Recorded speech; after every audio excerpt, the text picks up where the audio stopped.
Shalom, perkenalkan nama saya Adinata Padang dengan NIM 2201040004. Saya dari Prodi Manajemen Pendidikan Kristen semester 3, Fakultas Ilmu Pendidikan Kristen. Di sini saya akan memaparkan beberapa materi untuk memenuhi ujian tengah semester saya dengan mata kuliah Teori Sistem dalam Pendidikan yang diampu oleh Bapak Nasib Tua Limanggaul MPD.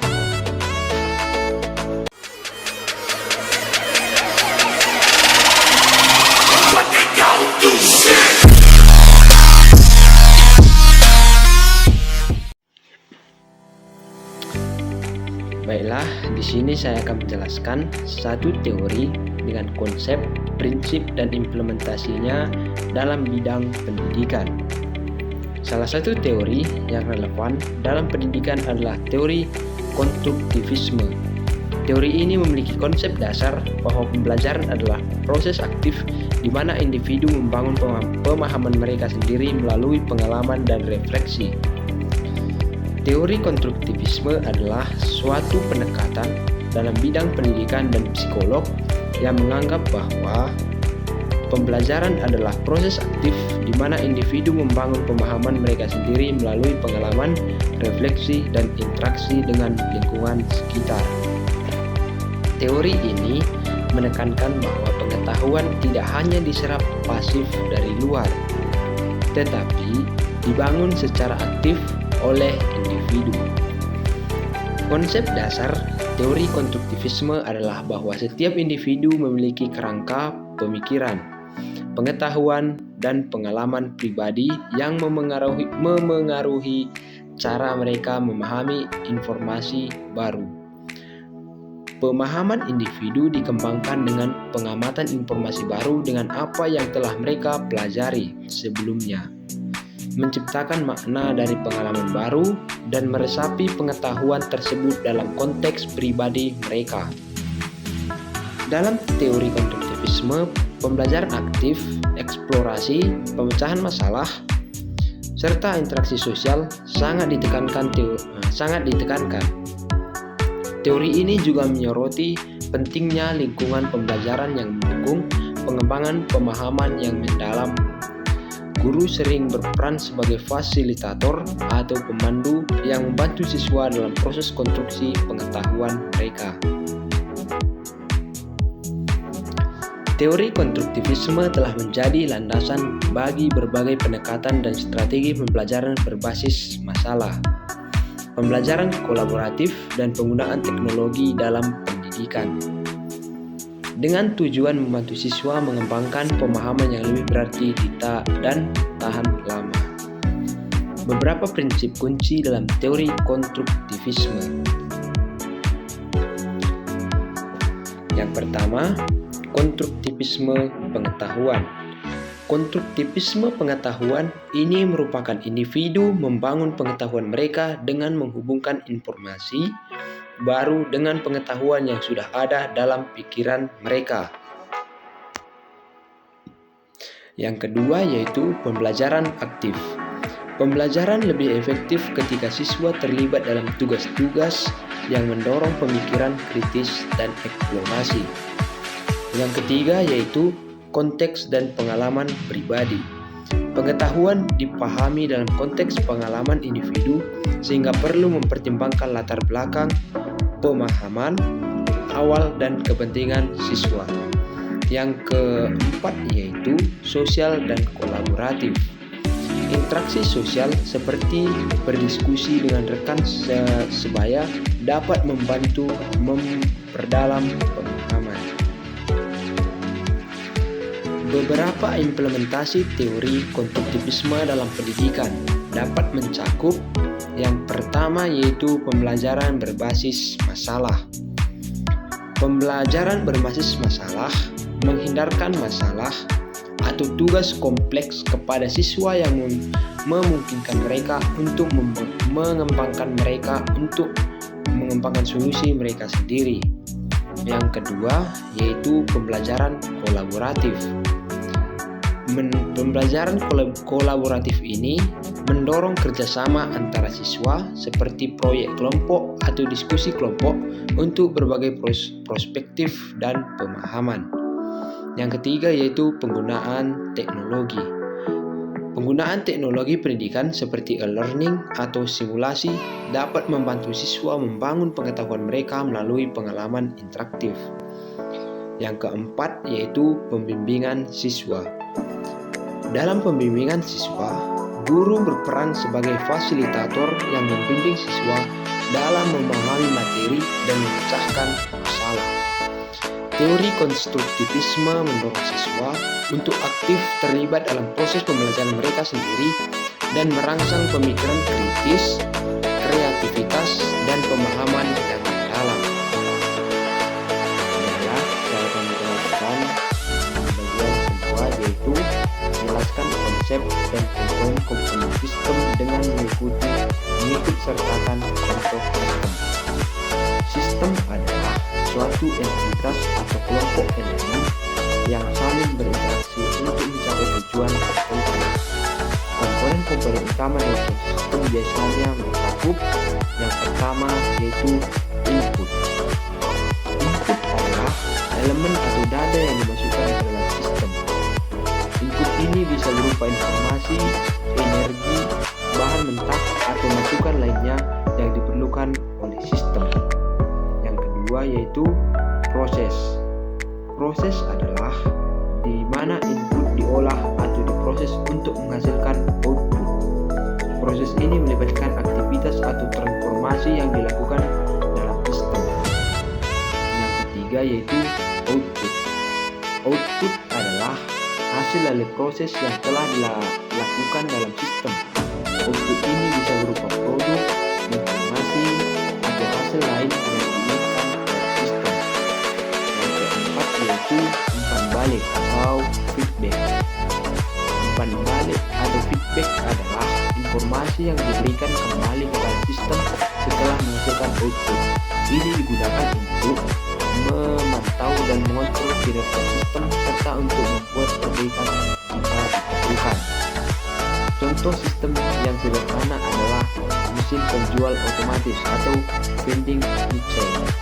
Di dalamnya, inputnya adalah uang koin atau uang kertas yang dimasukkan oleh pengguna. Prosesnya melibatkan pengenalan jenis uang dan perhitungan jumlahnya. Outputnya adalah produk yang dipilih oleh pengguna seperti minuman atau makanan ringan. Umpan balik dalam sistem ini dapat berupa pemberian kembali jika input melebihi harga produk yang dipilih. Selanjutnya yang ketiga yaitu menjelaskan konsep, tujuan, dan aksioma teori sistem. Konsep teori sistem adalah kerangka kerja yang digunakan untuk memahami, menganalisis, dan merancang sistem. Ini melibatkan pengorganisasian elemen-elemen ke dalam suatu kesatuan yang berinteraksi untuk mencapai tujuan tertentu. Konsep sistem mengakui bahwa elemen-elemen dalam suatu sistem saling terkait dan pengaruh satu sama lain. Tujuan teori sistem adalah untuk yang pertama, satu, menganalisis dan memahami. Teori sistem membantu kita menganalisis dan memahami hubungan antara komponen dalam sistem serta dampaknya terhadap keseluruhan. Yang kedua yaitu merancang sistem yang efektif. Dengan memahami konsep sistem, kita dapat merancang sistem yang lebih efisien dan efektif dalam mencapai tujuan tertentu. Yang ketiga yaitu mengatasi kompleksitas. Teori sistem membantu mengatasi kompleksitas dalam berbagai domain karena memungkinkan kita untuk fokus pada elemen-elemen kunci dalam sistem. Selanjutnya yaitu aksioma teori sistem. Aksioma teori sistem adalah prinsip-prinsip dasar yang membentuk dasar dari teori sistem. Beberapa aksioma teori sistem yang umum meliputi yang pertama yaitu sistem terbuka. Sistem adalah entitas yang terbuka. Artinya, mereka berinteraksi dengan lingkungan mereka. Ini mengakui bahwa sistem mempertimbangkan masukan dan keluaran dari lingkungan eksternal. Yang kedua yaitu hierarki sistem. Sistem dapat dilihat dalam tingkatan hierarki yang berbeda, di mana sistem yang lebih kecil dapat menjadi subsistem dari sistem yang lebih besar. Yang ketiga yaitu tujuan sistem. Setiap sistem memiliki tujuan atau sasaran tertentu yang ingin dicapai. Yang keempat yaitu interaksi. Elemen-elemen dalam sistem berinteraksi satu sama lain, dan hubungan ini memengaruhi kinerja sistem. Yang kelima yaitu umpan balik. Umpan balik adalah informasi yang diberikan kembali kepada sistem, dan ini digunakan untuk mengendalikan atau memperbaiki kinerja sistem. Yang keenam yaitu holisme. Holisme mengacu pada pandangan bahwa sistem harus dipahami sebagai keseluruhan dan tidak cukup hanya memahami komponen-komponennya secara terpisah. Teori sistem memberikan kerangka kerja yang kuat untuk memahami dan merancang sistem dalam berbagai konteks, baik dalam ilmu pengetahuan, teknologi, bisnis, atau kehidupan sehari-hari. Selanjutnya, yang keempat yaitu jelaskan konsep, pelopor, dan implementasi setiap jenis teori sistem dalam bidang pendidikan. Teori sistem adalah kerangka konseptual yang digunakan untuk memahami hubungan antara berbagai komponen atau elemen dalam suatu sistem. Dalam bidang pendidikan, terdapat beberapa jenis teori sistem yang telah diterapkan. Berikut penjelasan tentang konsep pelopor dan implementasi setiap jenis teori sistem. Yang pertama yaitu teori sistem terbuka. Dalam teori sistem terbuka, di dalamnya ada konsep. Teori sistem terbuka menganggap bahwa sistem pendidikan adalah sistem yang terbuka. Artinya, sistem tersebut berinteraksi dengan lingkungan eksternalnya. Informasi dan energi mengalir antara sistem pendidikan dan lingkungan. Yang kedua yaitu pelopor. Ludwig dan Bertalanffy adalah pelopor utama teori sistem terbuka. Yang ketiga yaitu implementasi. Penerapan teori sistem terbuka dalam pendidikan mencakup pemahaman bahwa pendidikan dipengaruhi oleh faktor-faktor eksternal seperti budaya, sosial, dan ekonomi. Dalam perencanaan kurikulum, teori ini dapat digunakan untuk mempertimbangkan perubahan lingkungan eksternal. Yang kedua yaitu teori sistem tertutup. Dalam teori sistem tertutup, di dalamnya mencakup yang pertama itu konsep. Teori sistem tertutup menganggap bahwa sistem pendidikan adalah tertutup dan hanya berinteraksi dengan elemen internalnya. Sistem ini tidak mempertimbangkan faktor eksternal. Yang kedua yaitu pelopor. Teori sistem tertutup kurang umum dalam pendidikan dan tidak memiliki pelopor yang khas. Yang ketiga yaitu implementasi. Meskipun teori sistem tertutup kurang relevan dalam pendidikan modern yang menegakkan interaksi dengan lingkungan eksternal, pemahaman tentang elemen internal dan hubungannya masih penting dalam perencanaan dan manajemen pendidikan. Yang ketiga yaitu teori sistem kompleks. Dalam teori sistem kompleks terdapat beberapa hal. Yang pertama yaitu konsep. Teori sistem kompleks mengakui bahwa sistem pendidikan adalah sistem yang kompleks dengan interaksi yang kompleks antara elemen-elemen seperti siswa, guru, kurikulum, dan lingkungannya. Yang kedua yaitu pelopor. Teori sistem kompleks tidak memiliki pelopor tunggal, tetapi banyak ahli berkontribusi dalam pengembangannya. Yang ketiga yaitu implementasi dalam pendidikan. Teori sistem kompleks membantu dalam pemahaman dampak perubahan kecil pada sistem secara keseluruhan. Hal ini dapat diterapkan dalam analisis dampak perubahan kurikulum atau metode pengajaran terhadap hasil pendidikan. Yang keempat yaitu teori sistem sosial. Dalam teori sistem sosial mencakup beberapa hal, ya, di antaranya yang pertama konsep. Teori sistem sosial fokus pada interaksi sosial dalam pendidikan, termasuk hubungan antara siswa, guru, dan masyarakat. Sistem pendidikan dipandang sebagai bagian dari sistem sosial yang lebih besar. Yang kedua yaitu pelopor. Taklok person adalah salah satu pelopor teori sistem sosial. Dan selanjutnya yaitu implementasi.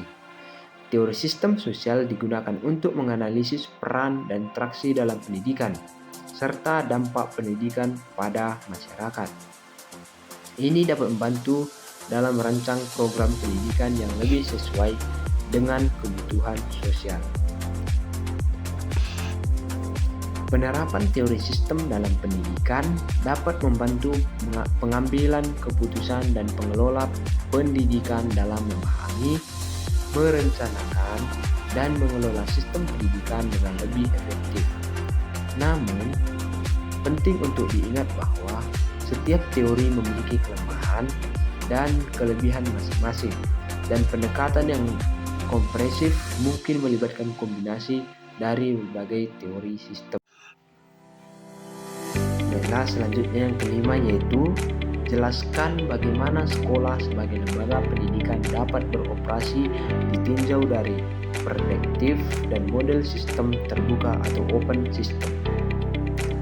Sekolah sebagai lembaga pendidikan dapat dipahami dari perspektif model sistem terbuka. Model sistem terbuka menggambarkan bahwa sebuah organisasi seperti sekolah merupakan sistem yang berinteraksi dengan lingkungan. Berikut penjelasannya. Yang pertama yaitu input. Sekolah menerima input berupa siswa, tenaga pengajar, kurikulum, sumber daya, finansial, dan berbagai masukan dari lingkungan sekitarnya, seperti standar pendidikan, kebijakan pemerintah, dan kebutuhan masyarakat. Selanjutnya itu yang kedua, proses. Sekolah mengelola input tersebut melalui proses pembelajaran, pengajaran, dan administrasi. Proses ini melibatkan interaksi antara siswa dan guru, membangun kurikulum, penilaian, serta manajemen sekolah. Selanjutnya yaitu yang ketiga, output. Output dari sekolah mencakup prestasi siswa, lulusan yang kompeten, penelitian yang dilakukan oleh kontribusi positif terhadap masyarakat. Selanjutnya yaitu yang keempat, umpan balik atau feedback. Sekolah mengumpulkan umpan balik dari berbagai sumber, termasuk evaluasi siswa, evaluasi kerja guru, dan tanggapan dari masyarakat. Umpan balik ini digunakan untuk meningkatkan proses dan hasil pendidikan. Yang kelima yaitu interaksi dengan lingkungan sekolah. Sekolah berinteraksi dengan lingkungan sekitarnya seperti masyarakat, pemerintah, universitas, dan industri. Hal ini mencakup pemenuhan kebutuhan masyarakat, pengaturan terhadap regulasi pemerintah, dan kemitraan dengan pihak. Yang keenam yaitu adaptasi. Sekolah perlu mampu beradaptasi dengan perubahan dalam lingkungan seperti perubahan kurikulum, teknologi, atau kebijakan pendidikan. Model sistem terbuka ini menggambarkan bahwa sekolah harus responsif terhadap dinamika eksternal dan internal untuk memenuhi tujuan pendidikan dan terus meningkatkan kualitasnya. Dengan beroperasi sebagai sistem terbuka, sekolah dapat lebih